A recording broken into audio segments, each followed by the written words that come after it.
see what I can do. Let's pause for a word of prayer. Lord, we come to you this day offering ourselves, all that we are, all that we have, to living in your service, to being faithful, to doing the things that you have called us to. Things that many times are difficult or confusing, in which we can't see what lies ahead of us, but in which you call us to be faithful as we take our next step. Guide us in our thinking and our worship this morning. It's in Jesus' name we pray. Amen. On Tuesday of this week, I had an Ohio Conference credentialing team meeting up at Toledo Mennonite. And Andy Stoner, who's our former regional pastor, has also recently joined that team in his semi-retirement. And so he called me and asked if I wanted to ride along with him on his way up there. So I agreed. He picked me up Tuesday morning, and it's only about a 2-hour drive from here to Toledo. And things were going along pretty well until we got to the north side of Findlay on I-75. If any of you have driven that stretch of I-75 recently, you know that there is a lot of construction going on. It looks like they're taking out the medium from the middle and putting in a large concrete wall and expanding the lanes. But even that wasn't so bad. I know construction isn't enjoyable for anyone, but even that wasn't so bad because we were continuing at a fairly constant pace in our travel. It was when the rain came that it got to be a little more dicey. Because this wasn't just a light sprinkle, it wasn't just a little bit of rain. This was an outright downpour of rain. And as we're driving north on 75 with this concrete divider on our left and a pickup truck on our right, water flew up onto our windshield to the point that we could not see out of it at all.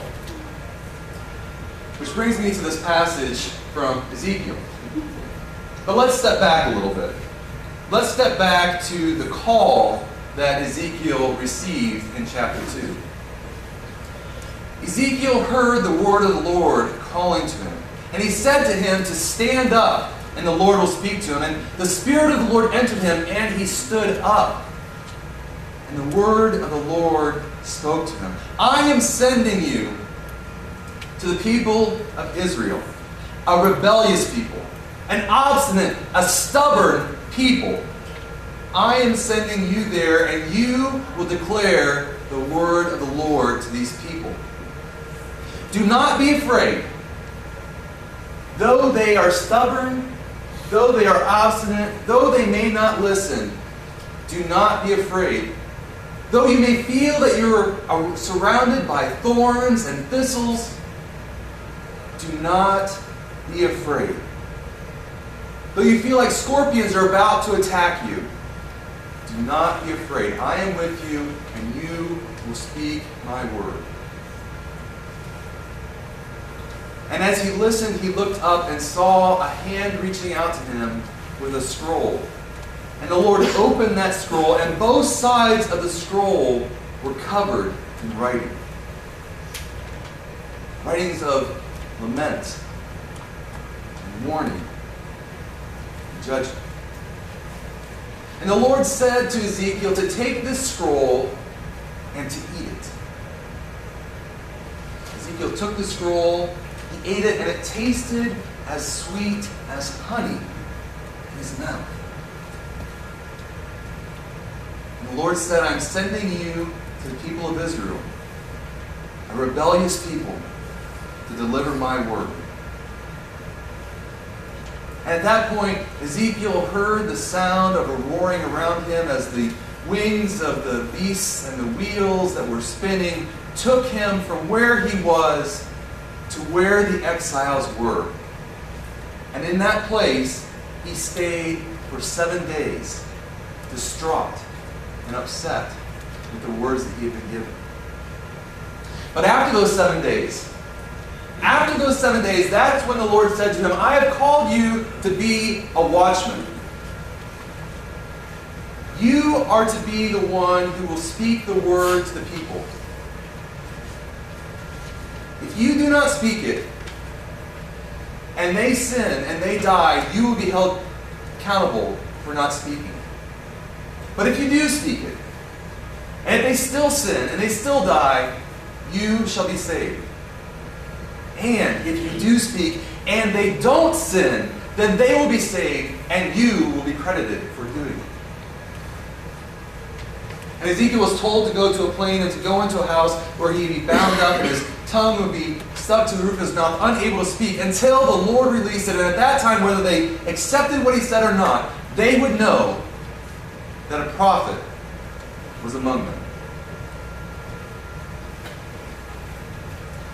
Well, in these verses, it seems to me that Ezekiel gives us an example of ways that we should be acting as well. In the first place, Ezekiel was called to speak.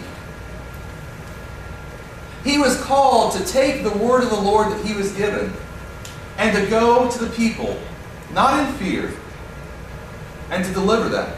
He actually internalized it by eating this scroll so that he might be able to give it back to the people. Ezekiel was called to go and to speak to them. He's called to be a watchman, one who stands on the wall and watches for the warning to share. And it seems to me that we too are called to be watchmen in our present realities, in the world in which we live. We are called to also share the message that we have been given in love and grace to the people of this world who are in need of the message. When I was in high school, I played on the soccer team, and the first couple of years I was on the JV. And it was always evident to the people around me, they knew that I went to church, they knew that I believed in the Bible, that I followed Jesus. And I didn't try and make a big deal about it, but they knew about it. That resulted in some interesting conversations. I can remember a number of times where as the JV, we had already played our game, we were up in the stands watching the varsity play, and the discussion would turn to things like the end times, or what I would or would not do with the girl before I was married. And I did the best that I could to share in a loving and honest way my understanding of what God had given us through Scripture and through the teachings I experienced, to be able to share that truth with them. I don't know that any of them changed or made any different decisions because of it. But I did what I could to be faithful in speaking the truth that I knew that God had given to me. But it's interesting here that oftentimes, I think when we come to this passage of the watchman, we do tend to focus on the people out there, the world around us. Ezekiel wasn't called to go to the people out there.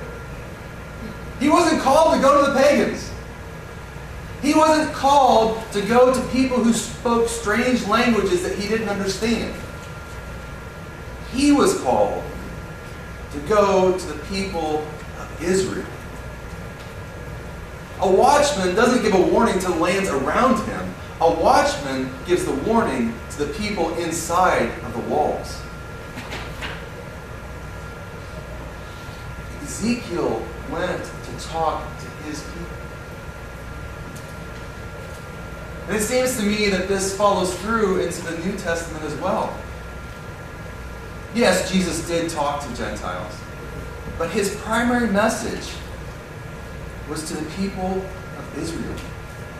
He went to synagogues, and some of his harshest words were to the Pharisees and the religious elite within that system that he was a part of.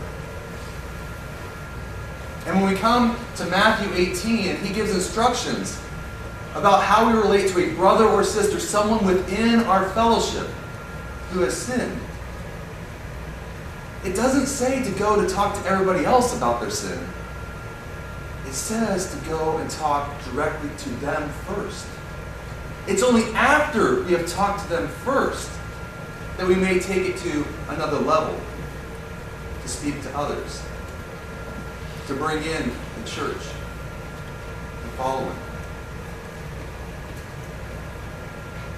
The people of Israel were a stubborn and rebellious and obstinate people. And I wonder if we're honest with ourselves. if we too sometimes go through our phases or our periods of being stubborn and obstinate, in which we're more focused on ourselves and what we think is the right thing to do than what it is that God has called us to. And times in which we too may silence the word of the prophet or the person that God has brought to speak to us, to speak into our circumstances, perhaps even one of our own. This week, whether through email or in your mailboxes, you receive more information about missional discipleship groups. You may remember a couple of weeks ago I shared with you about life transformation groups, and this is based on that reality. This is a project of Mennonite Mission Network in which Oak Grove and South Union and Bethel are partnering together to launch some cohorts within our area. And it seems to me that this is an example of speaking into our own realities. Because as this group of 3 people meets together on a weekly basis, the first thing they do is accountability.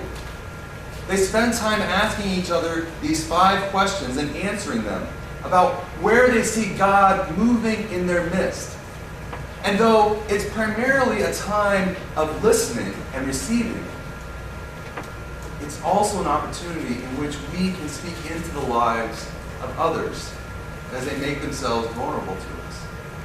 And in which we can testify to the ways that we see God working in our own everyday lives.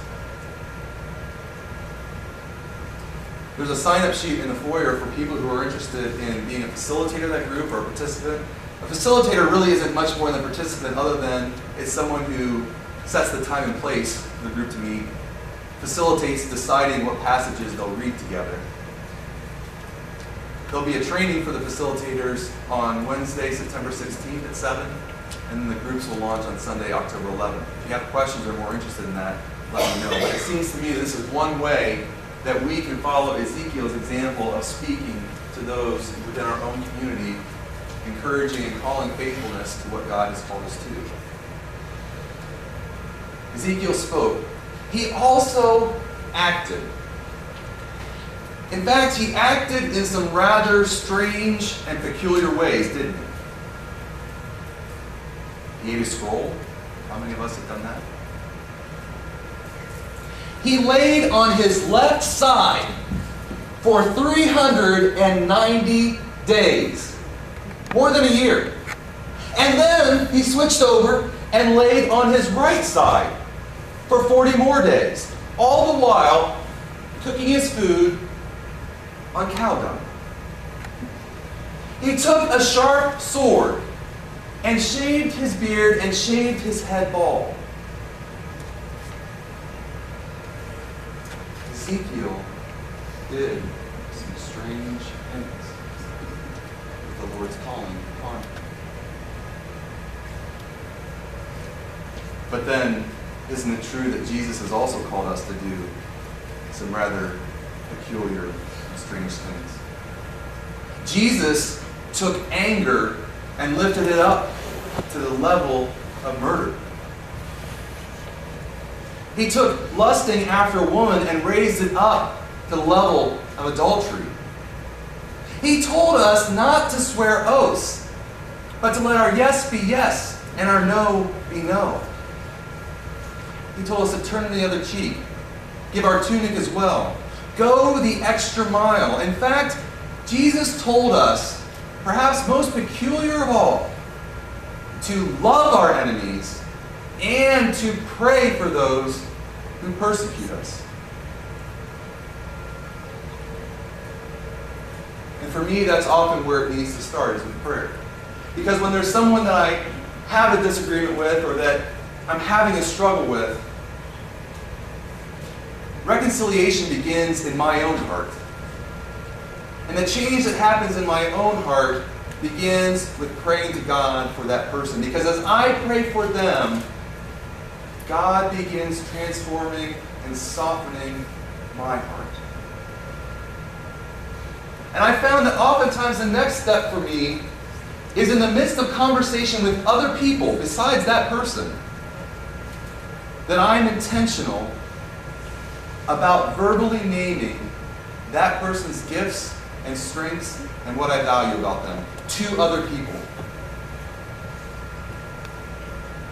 Because being passive-aggressive, instead of going to other people and saying, do you know what that guy did to me, or what that lady did to me, or what she did?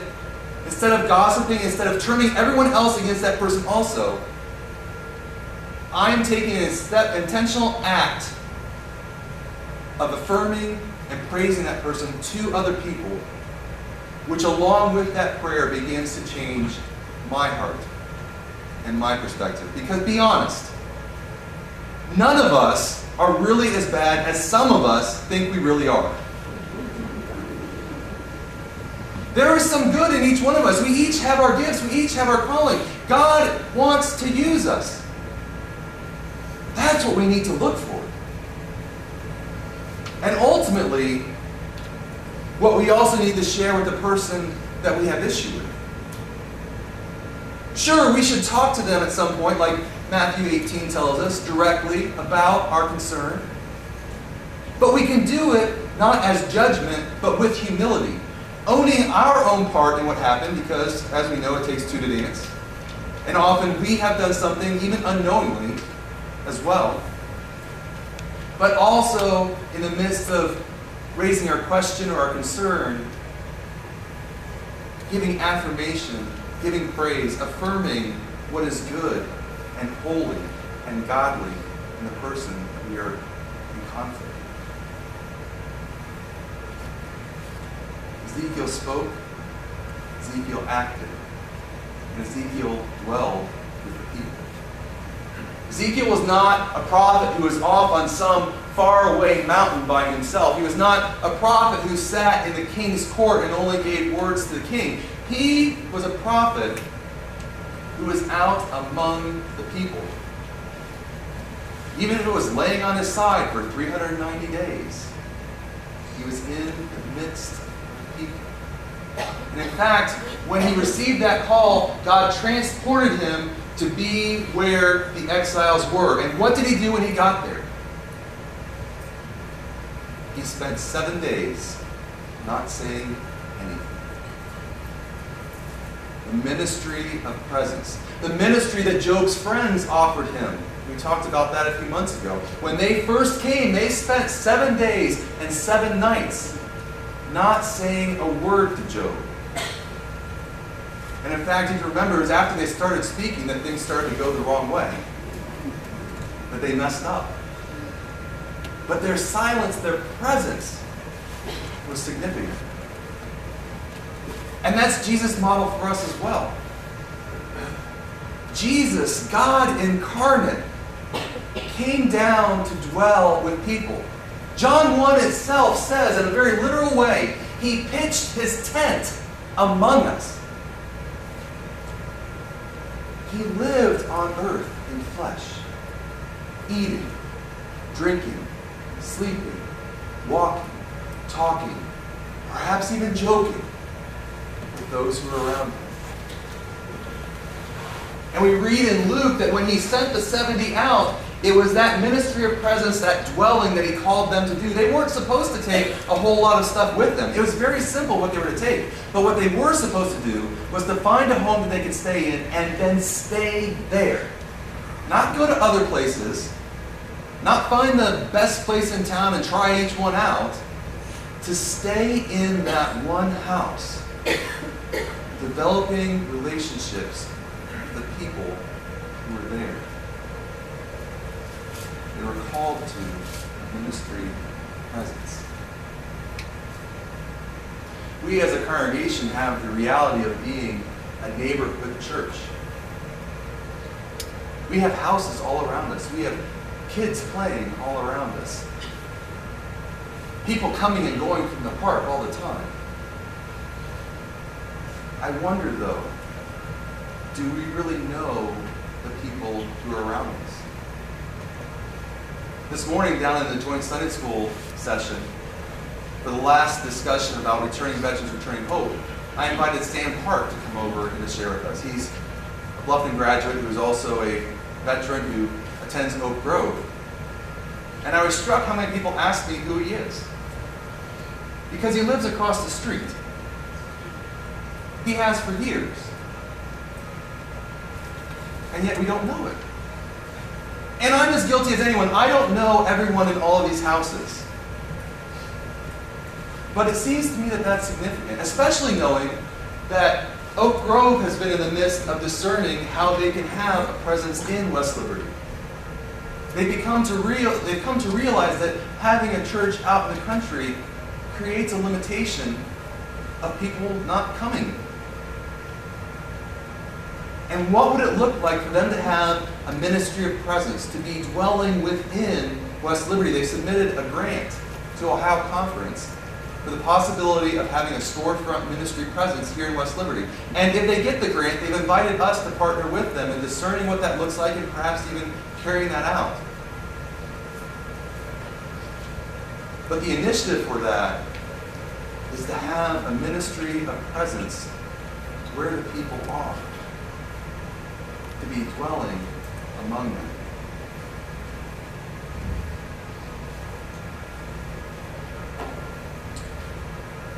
Within all of this, we see that Ezekiel had these words to share, these ways to act, these dwelling presence, and yet, even with all that he heard from the Lord, he too often did not know what it was really about. We see examples where Ezekiel then asked, why am I doing this, or what does this mean? He only knew what he was supposed to do, and he didn't know beyond that necessarily what that meant or what it would become, where it would lead. Which brings me back to Tuesday and our drive on 75. As we're driving up 75 towards Toledo, around the area of Bowling Green, we have this concrete wall on our left, we have this pickup truck on our right, and a deluge of water across the windshield. Andy was driving, neither of us could see out for, I'm sure, a couple of seconds that felt like hours. And all that he could do was take the image of what he saw was coming and drive according to that, hoping it was still the same. Trusting that the Lord was leading through that. And thankfully, the water did quickly clear, and thankfully there was no accident or tragedy that happened. But we came to a point in that journey in which we could only see so far, and then our vision was cut off. And we couldn't just stop. All we could do was continue on, trusting that the Lord was guiding us in this day. And it seems to me that that's what Ezekiel was doing also. When he was calling the people of Israel to, they knew the tragedy that was happening around them. They had been exiled from their land. They were distraught. They didn't even know how they could sing their own songs in a foreign land. All they could do was to take what they knew and continue on, trusting that God was leading them somewhere. And it seems to me that we sometimes come to those circumstances as well in which tragedy strikes, uncertainty is ahead of us. All that we can do is stick to the things that we know and continue on. But in the midst of all of this judgment and sorrow and destruction, which a number of you have noted in these last number of weeks of reading, how much there is, we also have the words of Ezekiel 11. In the midst of all this, we have the words of hope.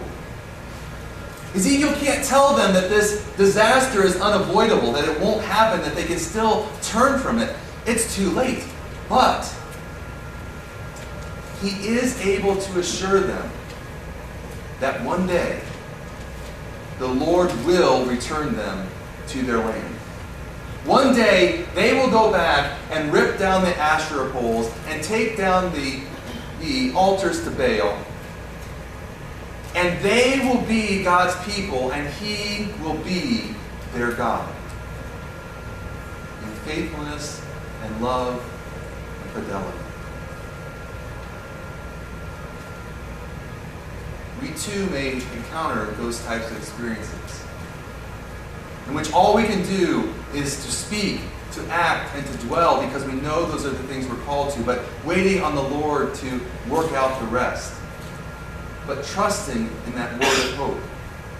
Because as the band Younger says in their song Beautiful Things, God makes beautiful things out of dust.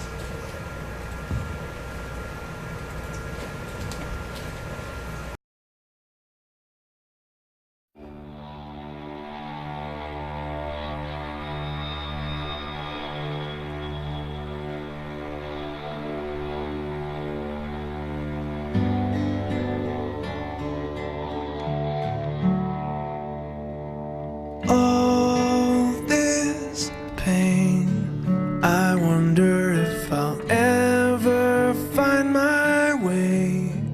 I wonder if my life could really change at all.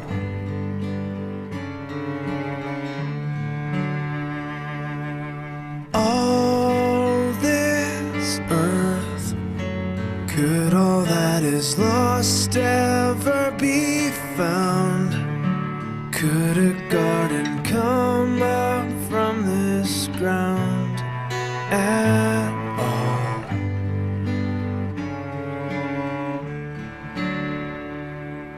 You make beautiful things. You make beautiful things out of the dust. You make beautiful things. You make beautiful things out of us.